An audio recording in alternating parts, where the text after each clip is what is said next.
and see if this is, real, if this is genuine change.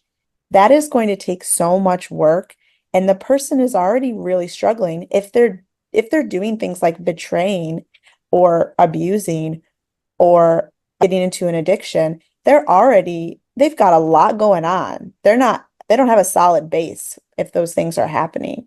So all that to say is it is hell of a lot of work to repair a relationship when the partner needs to get off the coaster because of your choices.